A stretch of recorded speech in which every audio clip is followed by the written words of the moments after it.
ലോകകപ്പ് ഫുട്ബോളിൽ ആവേശകരമായ മത്സരത്തിൽ ഹെയ്ത്തിയെ തകർത്ത് മൊറോക്കോ നോക്കൌട്ട് ഉറപ്പിച്ചു. 1-4 ഗോളുകൾക്കാണ് മൊറോക്കോ വിജയിച്ചത്.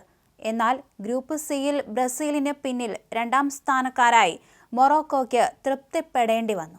തുടക്കം മുതൽ ആക്രമിച്ചു കളിച്ച ഹെയ്ത്തിയാണ് ആദ്യം ലീഡ് ചെയ്തത്. 10ാം മിനിറ്റിൽ ജീൻ കെവിൻ ഡുവെർണയുടെ cross Moroccan goalkeeper Yassine ബോണോയുടെ ദേഹത്ത് തട്ടി വലയിലേക്ക് കയറി. എന്നാൽ വിട്ടുകൊടുക്കാൻ തയ്യാറാകാതിരുന്ന മൊറോക്കോ 39ാം മിനിറ്റിൽ അഷ്റഫ് ഹക്കീമിലൂടെ സമനില കണ്ടെത്തി. തുടർന്ന് വെറും 4 മിനിറ്റിനുള്ളിൽ വിൽസൺ ഇസിഡോറിന്റെ അവിശ്വസനീയമായ ലോങ് റേഞ്ച് ഷോട്ടിലൂടെ ഹെയ്ത്തി വീണ്ടും ലീഡ് പിടിച്ചു.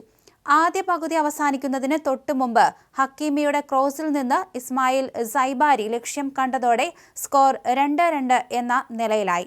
ടൂർണമെന്റിലെ സൈബാരിയുടെ 3ാമത്തെ ഗോളായിരുന്നു ഇത്. 2ാം പകുതിയിൽ കൂടുതൽ കരുത്തോടെ ഇറങ്ങിയ മൊറോക്കോ മത്സരം വരുതിയിലാക്കി.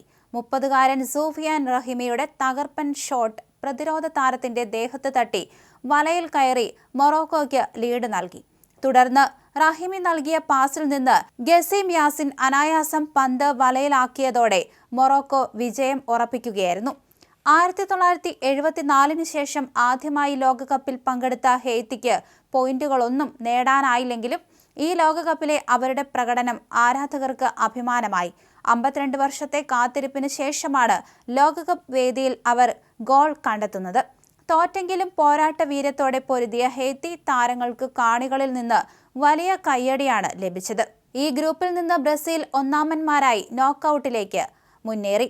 അതേസമയം മറ്റൊരു മത്സരത്തിൽ ലോകകപ്പിൽ ആദ്യമായി നോക്കൌട്ട് സ്വപ്നം കാണുന്ന ബോസ്നിയ ഹെർസഗോവിനയ്ക്ക് നിർണായക വിജയം. ഗ്രൂപ്പ് ബിയിലെ അവസാന മത്സരത്തിൽ ഏഷ്യൻ ചാമ്പ്യന്മാരായ ഖത്തറിനെ 1-3 ഗോളുകൾക്ക് തകർത്ത് ബോസ്നിയ തങ്ങളുടെ നോക്കൌട്ട് സാധ്യതകൾ സജീവമാക്കി.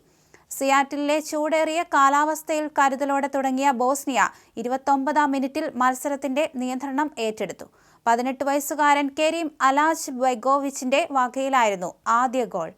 ഖത്തറിന്റെ 2 പ്രതിരോധ താരങ്ങളെയും കബളിപ്പിച്ച് അലാജ് ബെഗോവിച്ച് തൊടുത്തുവിട്ട തകർപ്പൻ വലംകാൽ ഷോട്ട് ഖത്തർ വലയിൽ തുളച്ചുകയറി. 6 മിനിറ്റിനുള്ളിൽ ബോസ്നിയ ലീഡ് 2ആക്കി ഉയർത്തി. ബോസ്നിയൻ നായകൻ എഡിൻ സെക്കോയുടെ വോളിയോ അടി ഖത്തർ താരം സുൽത്താൻ അൽ ബ്രേക്കിന്റെ ദേഹത്ത് തട്ടി ഗോളിലേക്ക് വഴിമാറുകയായിരുന്നു. 150ാം തവണ രാജ്യത്തിനായി ബൂട്ടണിഞ്ഞ സെക്കോയുടെ സാന്നിധ്യം ടീമിന് കരുത്തായി മാറുകയും ചെയ്തു.